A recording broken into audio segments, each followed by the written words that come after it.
Hello, I'm John McAllister with the John McAllister Report. And usually on my video podcast, we cover football coaches, football players, high school coaches, so many different things. But this is the first time I'm going to branch away and go and interview a very, very, very good Ohio State softball player. She's third year. I think it's her third year. She's done really, really well. She's gained a lot of recognition, and I thought it would be great to interview her. Kami Kortokrax comes from a sports-minded family, but has played softball for a long, long time. She's really good at it. But I wanted to know more about her than a softball player. So we talked about her spiritual faith. We talked about the way she works with kids, a little bit the NIL, and a little bit of just some silly questions to get out of her. Great interview. She was really, really good, and I'm excited for that. So if you sit back, Kami Kortokrax, originally from Bishop Hartley High School.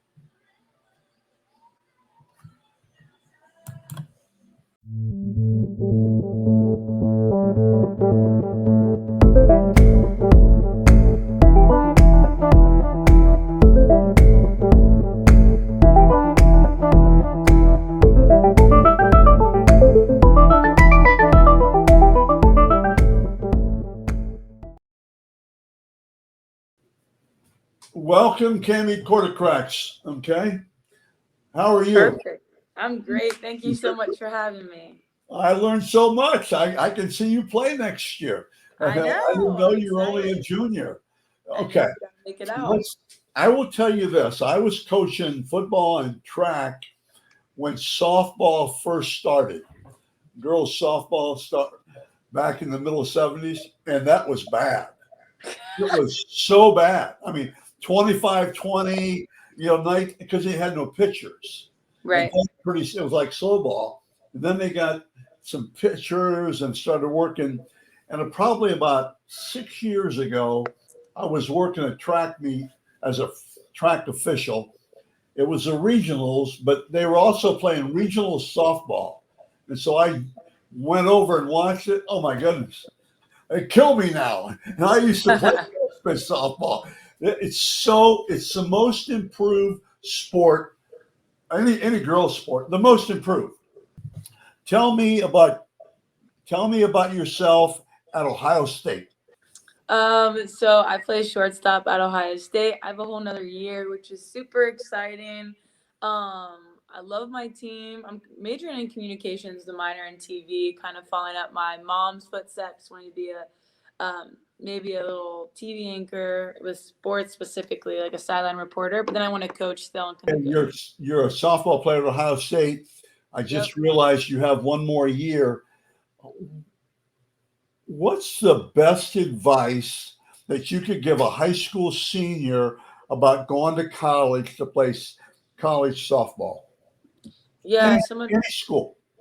any school, yeah, just giving advice, I would say, right when you get there, just make sure you work super hard because sometimes it's kind of scary and everyone's going to be good, right? So you just got to want it more than everyone there.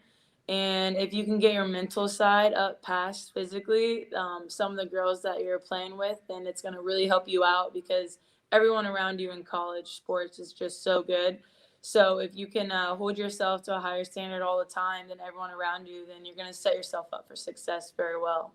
You have to work year round, don't you? Right. All the time. No, There's there's no there answer. I isn't. mean, that's no choice. You have to Right. work, don't you? Well, Right. that's really good. I I remember I remember reading about you when you came to Ohio State Hmm. because I saw your dad coach one game at Hartley.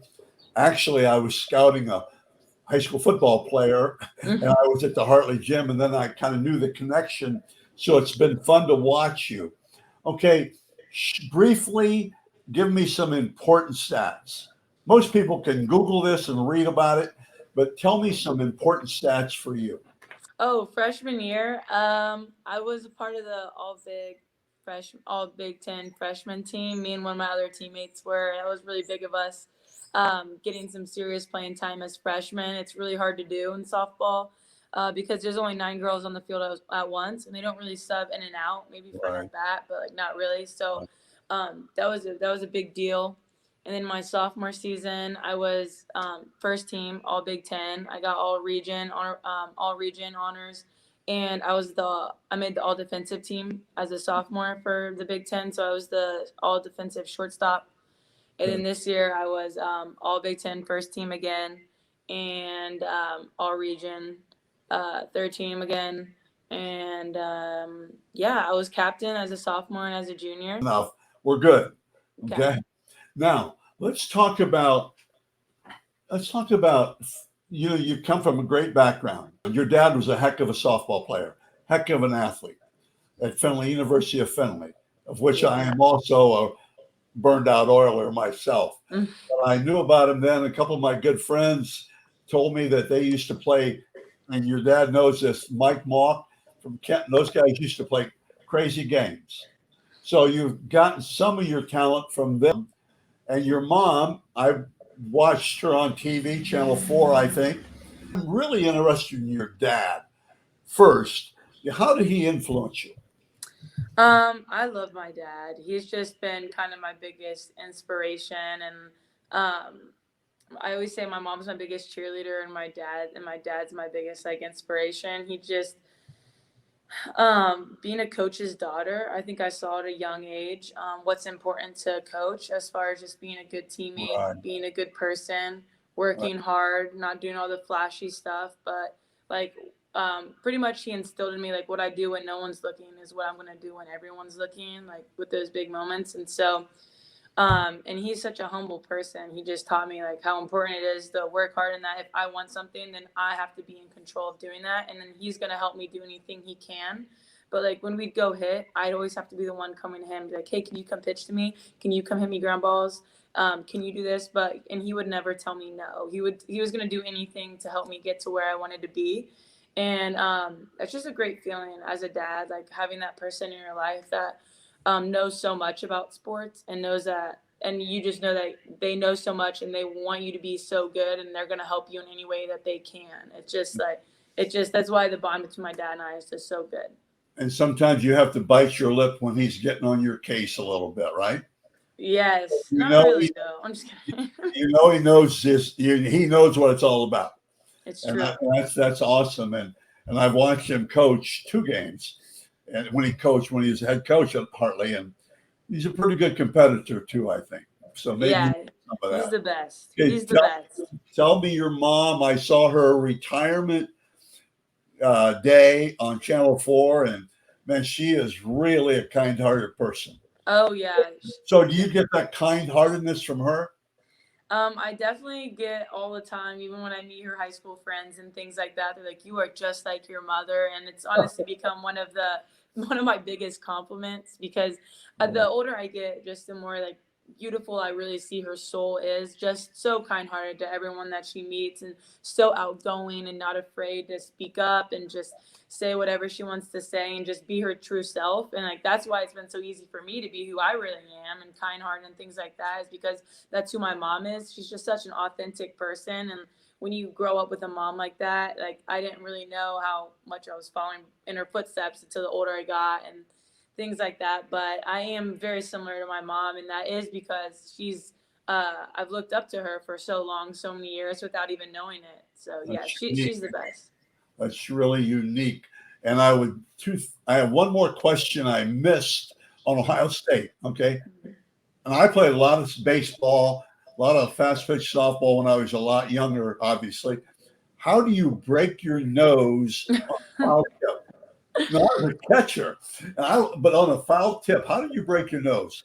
Yeah, it takes a lot of skill. I still have absolutely no idea. Everyone who I showed the video to, because I've been showing it to everybody, but no one knows how. Really, it was just an inside strike, and Yeah. I just missed it by this much. And next thing I know, I came straight back because I didn't have like the whole cage I just had this side piece. Oh, So okay. I mean, my eyes were down. I was squaring it up, and it just came right back at me A and foul just tip, right? shattered it. It was Yeah, a foul tip. Okay, we're good. yeah, foul tipped it right off my bat onto my face. Coming back to family, tell me about Grandpa Dick Kortakrax.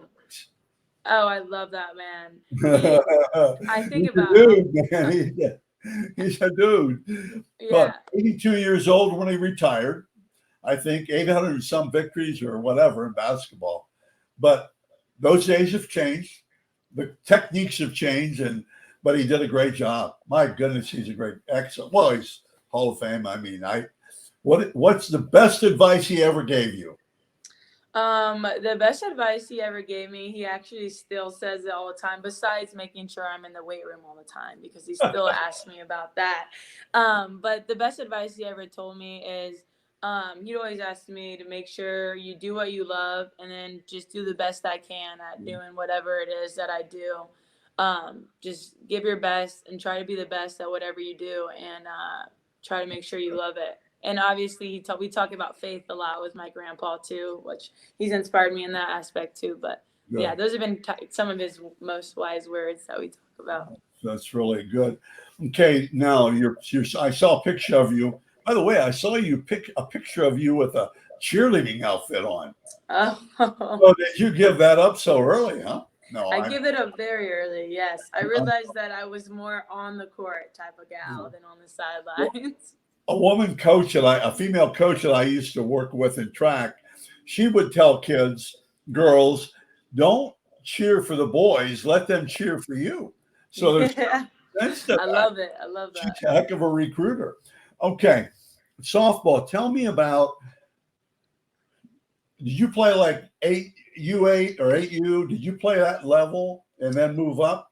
Yeah, What advice could you give to coaches and young players at 8 years old, 8 to 10? yeah. So I played t-ball just for fun. I played 8U just for fun, 10U just for fun, 12U just for fun, and I think that Travel? Did you those travel with those teams then, or just no, local? I didn't start travel ball until I got a little bit older, Okay. probably like 12, 13 or 14. Okay. But and then I got on a really good travel ball team and like national travel ball team in high school.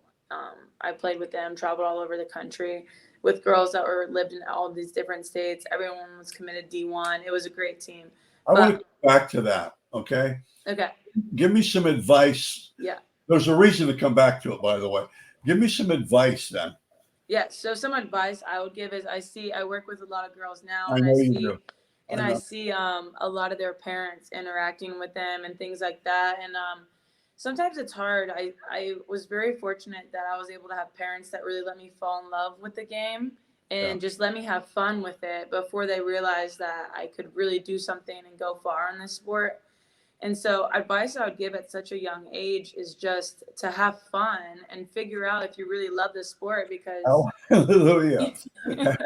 because if you don't love it, then if you don't love it at 8U when you're running around chewing bubble gum with your friends, then it's going to be hard to love it the older you get when it does get serious and there is a lot of hard work. But I would just, and especially the parents out there, I'd say let your kids like fall in love with the sport before you try to really, really push them into it. Well, do you find that, I mean, obviously some, but do quite a few young people burn out then, maybe at 12 years old, 13? Or I mean, they just play if they're playing to be serious, do they still burn out? Do they still get tired of it or not?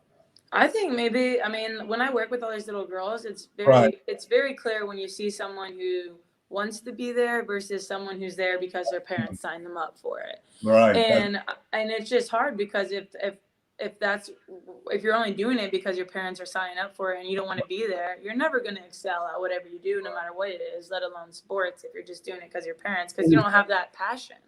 Anything, Right. passion, no energy. Right. Really good. Okay, let's go back to you played for the Lacers, right? I did play for the Lasers for a couple of years. Yep. Who is it? Is Jeff tied in with that? Jeff Kavanaugh. Yeah, he is. I actually played for him and his team, and he was a huge part in developing me as a player. He's from up in Sandusky, Yeah, he is. I went to. He is a batting cage out there. I would hit at a lot, and he I helped me didn't with see my your hitting. picture up or an autograph or anything. So, I know we got to add to it. and Jeff Kavanaugh, I think he started working with his two girls, and he just kept getting better and bigger, and he's done a remarkable job. When you got there, it was more of a business, and you traveled. What's it like if you come back from a weekend and maybe you were 3 for 12 and you made an error? What is that attitude like for you then? Is that tough when you were young? It was. I mean, it's obviously tough not playing the way you want, but it's kind of refreshing because in the summer, when I do get to go back home, and then I get to go and hit with my dad all the time, just reset and keep working, and just and know that I have another weekend of games coming up just around the corner. So So it's you're kind of looking short. forward to the next game rather than, Oh yeah. So is there any time when you go through slumps like that, even now, or do your competition, your competitive nature probably makes it different? You want to, Yeah. you ever go through times when you say, oh man, I don't know. There's really only there's not really, honestly. I love hitting and I love pressure. Like, I'm a Right, firm believer on, if you don't feel pressure in a situation, then it doesn't mean that much. And so, like, those pressure situations where the game's on the line, like, I realize I have the opportunity to really impact this game, and I love it. Like, I really genuinely do. And like, if you look at my stats with, like, in Big Ten play or with runners on base, things like that, where it's obviously the games mean a little more. Like, I do better for some reason, and like, I struggled this preseason, but when like Big Ten came around, like, I kind of like, I did a lot better, and I love pressure. I just love it. I just love playing for something big. That's your competitive nature and Yeah. everything else, man. That you have to be born with some of that. You Right. have to be born with a little bit of a swagger. Right. 100%. We develop it, but you have to be born. I mean, let's cut to the chase. You have to be born inside. That's right. Okay. And the other thing is that goes along with that kind of is, like, I know how hard I work because I'm the only one with me that's with me 24/7, how hard I'm working. Like, extra hitting, extra optional workouts, things like that. Like, I just feel so confident in my preparation for those big moments Right. that that helps me a lot with that swag or that mentality, because I'm confident in what I've And done. you've done pretty well. Yeah. So Thank you. you've walked it now Thank you. a little bit. Okay. Let me look down here. Something that I think is really important. I do my homework. Okay. Something I think is really important. Tell me about your spiritual life. Absolutely. Because that's huge. Mm-hmm. And I've read some stuff, and I think I'm a pretty good judge of people. Tell me about that. Right. I'm huge in my faith. Absolutely. I can't imagine not. My family, I'm so fortunate. I was part of family with believers, and they had me going to church for as long as I can remember. But when I came to college, that's when it really became my choice to wake up on Sundays and go to church, and my Tough call. choice. Right. And my choice to go to athlete Bible studies. But we have one in Ohio State who's been like my saving grace. We meet every Wednesday. It's like all the athletes are welcome to come meet, and we just get to talk about our faith and share and connect with people that has nothing to do with our sports, but we're there because of our sports, but we're meeting because of God. And like, that's just a deeper connection you get to make. But my faith has really just inspired me really into the player I am, because I just know that no matter what I do on the field, I've got a bigger purpose. And so if I try to focus everything I can and just being the best softball player, in 4 years, that's going to be over. But if I focus every day into being a great softball player, but being a great teammate and a great Christian, and spreading how good God is to everyone I meet, and playing for something deeper, then that's going to last way longer than 4 years. For sure. And so that's kind of been my mentality with my faith. And that's really the ultimate prize or victory is that, as long as you can keep going that. And that's really, Right. I really wanted to ask you about it because it caught my eye. And it caught my eye originally was when you had those crosses on your cheeks from the paint. I go, geez. And then I saw some other pictures and things like that. It's Oh really yeah, I have it good. everywhere. I've had it on every glove. I've customized at Ohio State. I have like something with my religion on there. I wear the same wristbands with faith. This one says Jesus loves you. This one says I am second, and this is one of my favorite Bible verses. But yeah, all over the place. I wear my faith. Okay, by the way, one more thing about your mom I forgot to mention. I mean, I know she's really super, but I also saw her at basketball games. She can get a little feisty now. She gets feisty. That's right. But I love it. She's loud. Oh, You'll be able to you hear her know, no matter I'm what. joking But obviously with you, but oh, no, 100%. your, 100. your I know. mom is Trust me. I couldn't sit by her. I didn't want to be sitting by her in this thing. But she, like it's great knowing that she's so passionate about the people she loves, like my dad and my brother and me and things like I read about the NIL. How did, cause see, I couldn't figure out how you were tied in with that because I thought you were graduating. that. So, but tell me about the NIL in layman's, in basic terms. Yeah, so basically, it's actually been every year since I've been here. My freshman year was the first Okay. year that NIL was a thing, but it just keeps evolving. But basically, in simple terms, NIL is it gives athletes, college athletes, the right to get paid. Right, But in order to get paid and receive things, you have to do something. No one can right, just walk up to me and give me something. Like it right. has to be I'm doing something to receive whatever I'm getting. Okay, tell me what it's for you because I know you've done different things. Give Oh me a yeah. couple examples of for you. And don't tell me the money thing. Just tell me what you've done.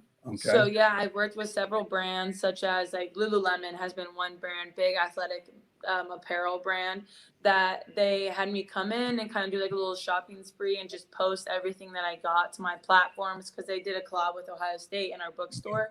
So just trying to get the word out there on my social media while allowing me to have like a bunch of this clothing apparel. I know JT on the football team did that too. He was the guy that did that, and I was a girl. Okay. I've done.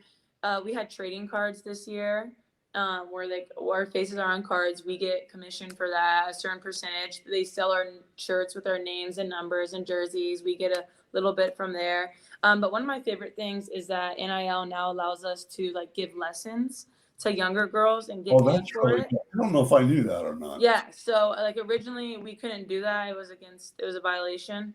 But Right. now we can run camps and clinics and give Right. lessons and work with teams and practices and get paid for it. And it's like free. So it's really opened up a door for the softball world to really go out and connect with so many Right. younger girls. That's good. Okay, let's do one more about. I don't want to talk about the transfer portal. I mean, college football is just, it's not only broken, it's crushed right now, I think. Mm, College yeah. football. Yeah, Okay. they had their NIL's a little different because they No, no, offer players I and know, stuff. but still, it really benefits you guys, you ladies, and I call them Olympic sports and things like that. It Yeah. benefits those people a lot. Okay, now for 3 or 4 minutes of fun stuff. What words? I have posters, and as a teacher and a coach, and I had posters. What are words, Kami, that you live by? I live by Go ahead. sorry. Grateful is one of them. If you can remain grateful for why you're there, where you are, things like that, it's a lot easier to be humble and respectful.